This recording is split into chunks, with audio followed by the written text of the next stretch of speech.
Entonces eso es todo. Gracias.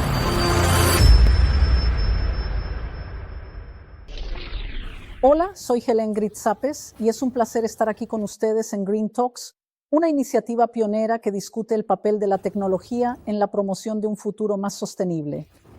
Green Talks es una colaboración entre Green Forte, que es una empresa líder en soluciones de tecnología y gestión de infraestructura de datos, con presencia en todos los países de América Latina, y el portal de sostenibilidad Neomundo.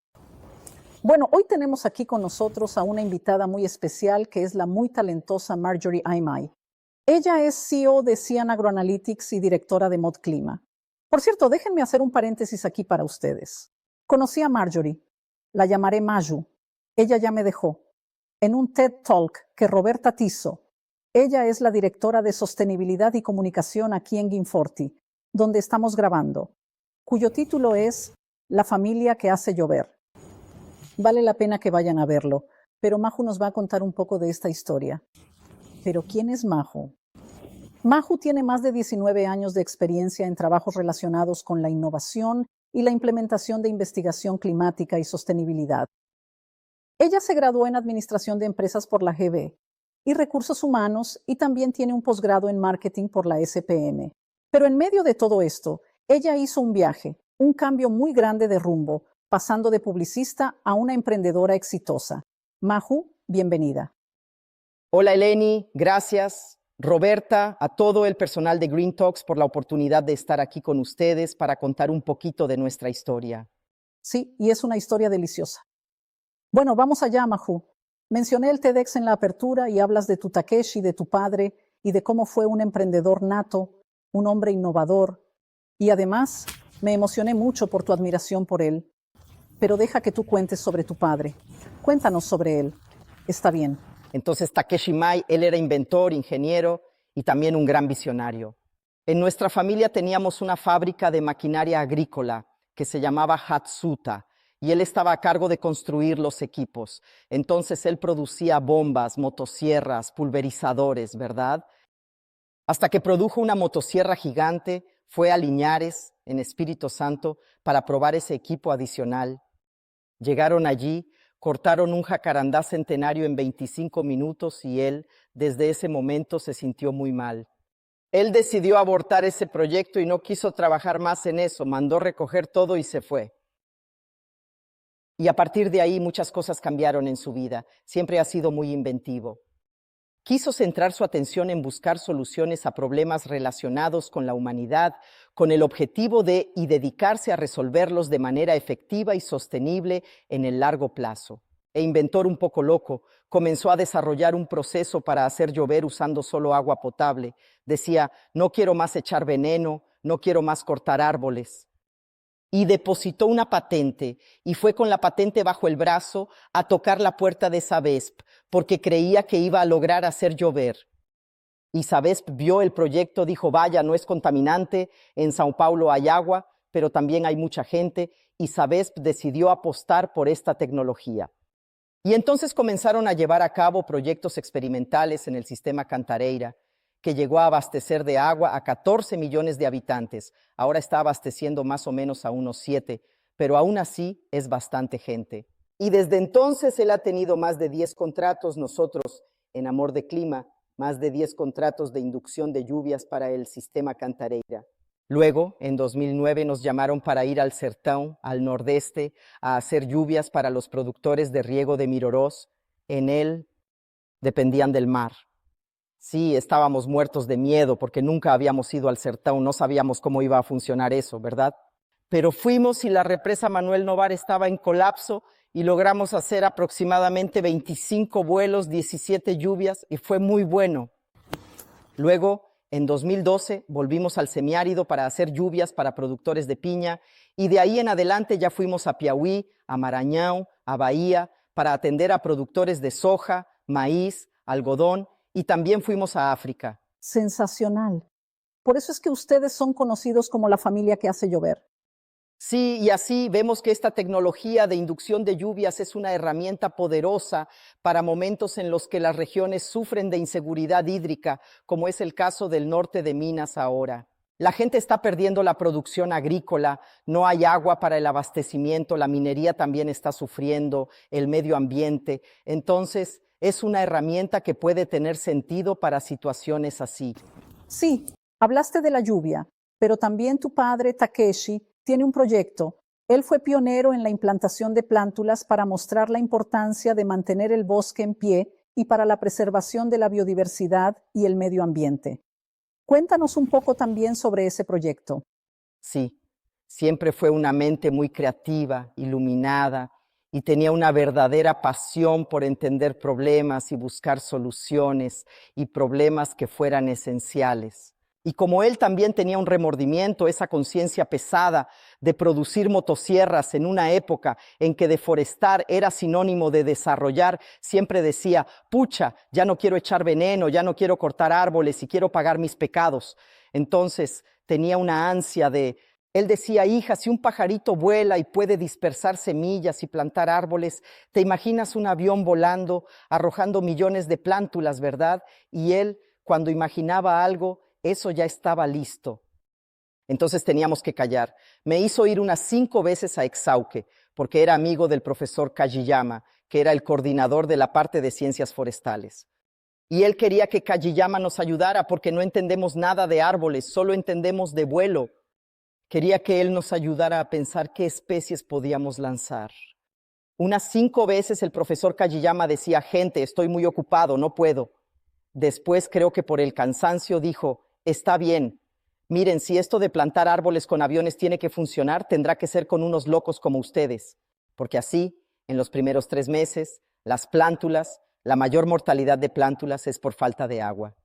Entonces, si ustedes logran consorciar, hacer llover en un periodo adecuado y lanzar esas plántulas, eso puede tener sentido, ¿verdad? Entonces, comenzaron a trabajar juntos en esta investigación, aún embrionaria, llamamos a la puerta de Sabesp de nuevo, por favor, ayúdenos a poder hacer algunos lanzamientos. Hicimos algunos lanzamientos en esa área de los manantiales del sistema Cantareira y fue un proyecto muy bueno. Es un proyecto que aún está en esa fase embrionaria y que en un futuro próximo queremos retomar y seguir, ¿verdad?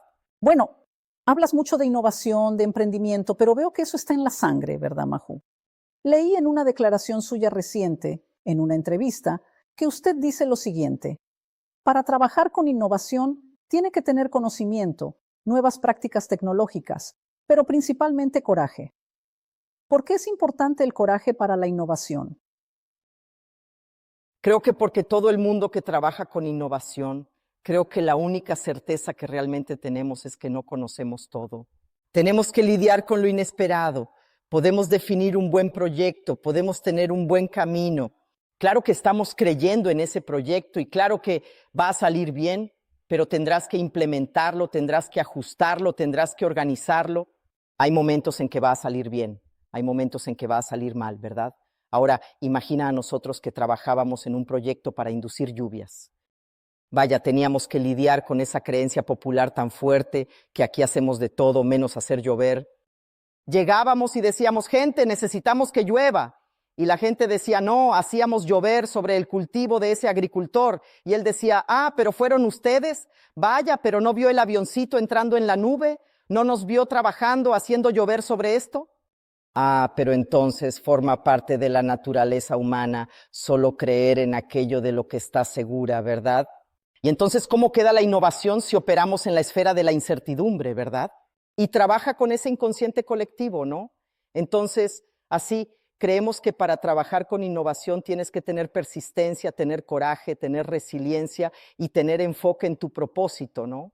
Porque habrá desafíos, cambiar un hábito, cambiar una creencia, cambiar una estructura, un flujo, hasta que logres lanzar ese producto. Lleva mucho tiempo, ¿verdad?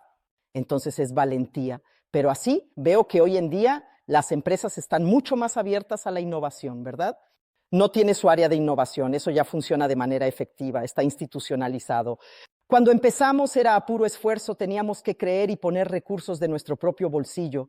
Nos endeudábamos para poder hacer esa lluvia, ¿verdad? Era algo muy visceral.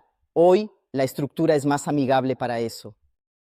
Pero aún así, creo que nuestras instituciones, nuestros dirigentes, nuestras empresas necesitan tener más coraje, ¿verdad? porque las cuestiones ambientales y climáticas son muy complejas, ¿verdad? Y a veces, así como hacemos lluvia para ese embalse que ya se está secando, hacemos lluvia para ese productor que ya está casi quebrando, para ese bosque que ya se ha incendiado, pero tenemos que tener el coraje de cambiar esa mentalidad y lograr hacer lluvias para mantener ese bosque siempre verde, porque al estar verde correrá menos riesgo de incendiarse. Tenemos que lograr trabajar en proyectos a mediano plazo para que esos reservorios puedan garantizar la seguridad hídrica y no tener que correr el riesgo de llegar a un volumen muerto y quedarnos sin agua para todos, ¿verdad? Y para ese productor no para que se arruine, sino para que tenga bastante lluvia, para que produzca mucho. Entonces, eso es todo. Muy bien. Hablaste de valentía, hablaste de cuánto empezaron ustedes allá contra todo y contra todos, pero una cosa que vi en sus proyectos es que la colaboración es muy importante. Tienen un proyecto colaborativo para combatir incendios forestales en el Cerrado. Cuéntanos un poco por qué la colaboración es tan importante y cómo permea los proyectos que ustedes lideran. Sí, siempre que, esas son dos cosas, ¿no? Siempre que vamos, por ejemplo, a un proyecto de inducción de lluvias, a una región que está sufriendo con mucha escasez de agua, ¿no? Y nos fuimos a proyectos ya muy difíciles, ¿no? Que tomas la carretera, esa tierra, ¿no? Ya no ves vegetación, todos esos animales muertos, ¿no? Entonces, así, cuando llegas a un proyecto así, creo que tanto nosotros, nuestro equipo, definitivamente somos solidarios. Y en cuanto a las personas locales que necesitan más agua, ellas también son solidarias. Entonces, siempre surge un encuentro muy bueno y creamos amigos muy buenos. ¿Sabes esos amigos que haces en momentos difíciles? Eso queda para siempre. Entonces, creo que esa colaboración es muy buena. Y nosotros también en Cian Agroanalytics monitoreamos muchas áreas que se incendian. Entonces, damos las alertas, enviamos la ruta para que la persona llegue más rápido, monitoreamos si el riesgo de incendio está ocurriendo, está aumentando. Todo esto siempre es muy colaborativo. Ahora, también hay otra vertiente del ser colaborativo, que es un sueño en el que ya estamos trabajando para construir. Estas cuestiones de clima, de medio ambiente complejas, cuidar de una cuenca hidrográfica es algo muy complejo y muy significativo e importante.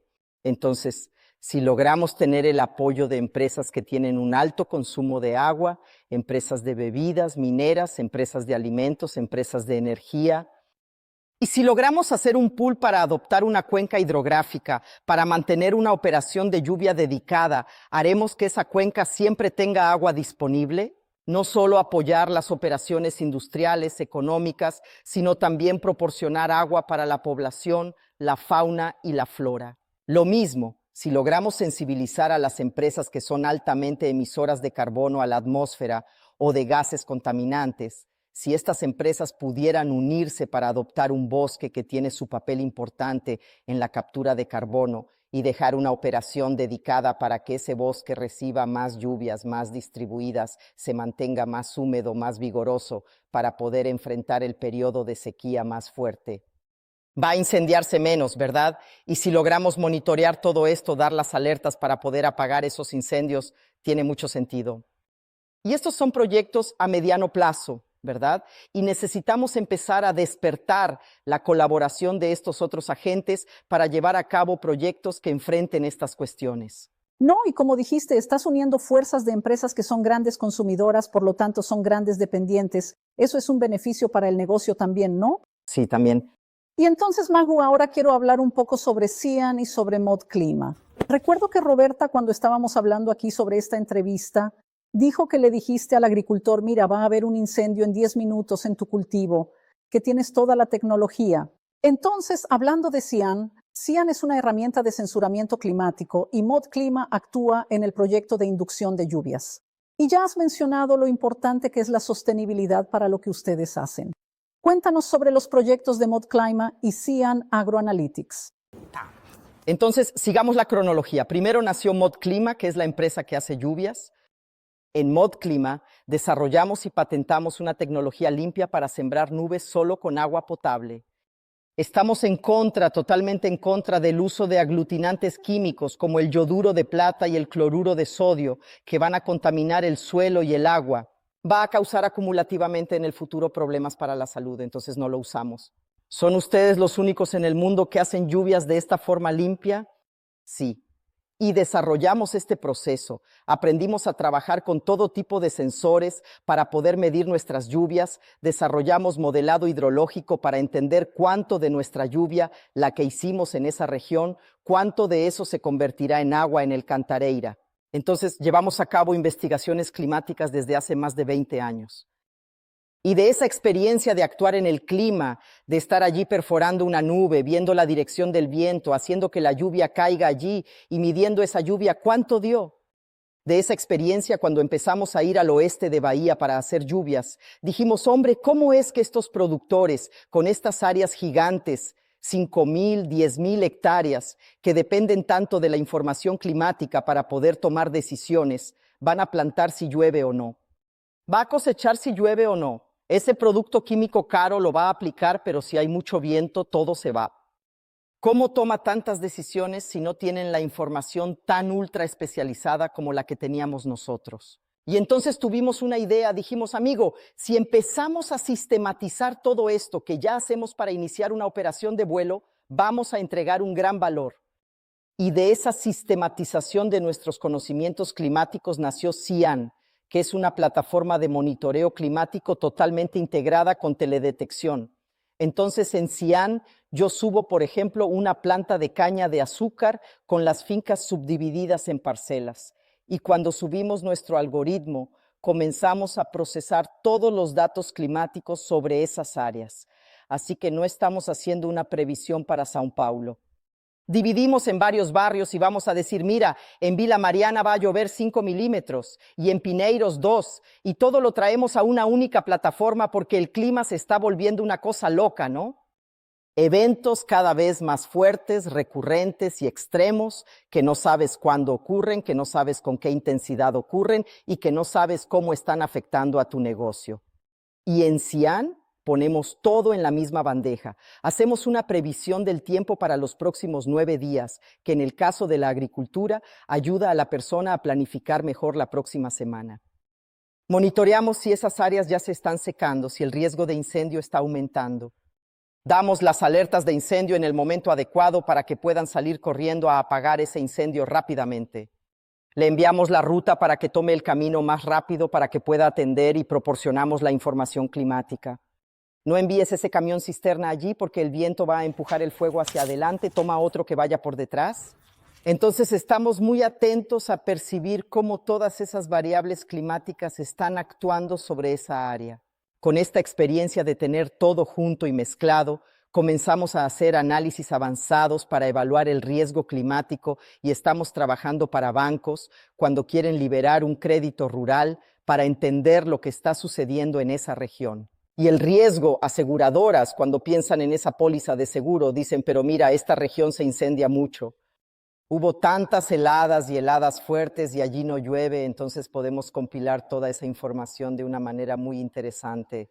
Muy bien. Bueno, para finalizar, Majú, tú como emprendedora del área eres una mujer que tiene coraje, cree en la colaboración. ¿Cuáles son las herramientas tecnológicas que aún podemos usar para mitigar los efectos del cambio climático? ¿Qué crees que aún se puede hacer? ¿Qué crees tú, como científico del clima, que aún se puede hacer? Yo creo que así, cuando miramos lo que hemos hecho en el mundo hasta hoy, en realidad, nuestro modelo de desarrollo económico acelerado ha sido muy depredador, ha agotado nuestros recursos naturales y hemos crecido sin límites y de forma sustancialmente. Y con eso destruimos nuestros bosques y acabamos con nuestra diversidad, contaminamos, emitimos carbono en un volumen que la Tierra ya no es capaz de soportar. Entonces nuestra temperatura ya está aumentando y los eventos extremos están volviéndose cada vez mayores. O se seca demasiado, como vimos en la Amazonía, o llueve demasiado, o se incendia demasiado, como ocurrió en el Pantanal. Y todo esto fue hecho de manera significativa y meticulosa por nuestra forma de conducir las cosas. Usamos tecnologías que nos permiten para esto, precisamente para llegar a este momento de hoy, y creo que ese mismo talento que realmente tenemos para desarrollar modelos de crecimiento verdaderamente debe ser utilizado para hacer lo contrario. Tenemos que desarrollar tecnología también escalonada, porque si deforestamos escalonadamente no sirve de nada plantar uno por uno. Tenemos que hacer una contrapartida escalonable. Si agotamos los recursos hídricos, no basta con solo ahorrar. Tenemos que pensar en cosas que añadan más agua al sistema. Y no solo eso, existen muchas otras tecnologías que necesitamos juntar para hacer frente a esta situación que estamos viviendo hoy, ¿verdad? Creo que así es como vamos a poder recuperarnos. Danos un pequeño adelanto de alguna tecnología que están desarrollando. Estamos trabajando ahora en una nueva vertical y pronto vendremos aquí a contarles, y está yendo totalmente en esa dirección. No, ya está invitadísima para volver. Gracias. Maju, placer tenerte aquí. La historia de tu familia es muy bonita y tú inspiras mucho. Muchas gracias. Gracias a ti, muchas gracias. ¿Quieres dejar mensaje para las personas que nos están escuchando, nos están viendo? Creo que todos estamos en un momento muy difícil en términos de planeta y tenemos que estar abiertos para seguir apostando por la innovación, seguir teniendo el coraje de atrevernos, de apostar, de apoyar proyectos, porque ya no podemos hacer solo lo básico, ¿verdad? Tenemos que buscar soluciones más grandes, ¿no? Para poder seguir viviendo bien en esta casa nuestra que llamamos tierra. Creo que es eso. Muchas gracias por estar aquí, por la oportunidad. Me encantó. Muchas gracias. Está bien. Bueno, quiero agradecer de nuevo a Maju, la tendremos de nuevo para conocer esta nueva vertical. También quiero agradecerles a ustedes que están aquí con nosotros, acompañándonos. Quiero invitarlos a disfrutar en las redes sociales, en Spotify, en YouTube. Síganos allí. Escuchen también, si aún no han escuchado o visto los episodios anteriores, háganlo. Denle me gusta. Es muy importante para nosotros recibir su retroalimentación y los invito a estar aquí con nosotros dentro de 15 días en el próximo programa, donde hablaremos más sobre la tecnología y la promoción de un futuro más sostenible. Muchas gracias.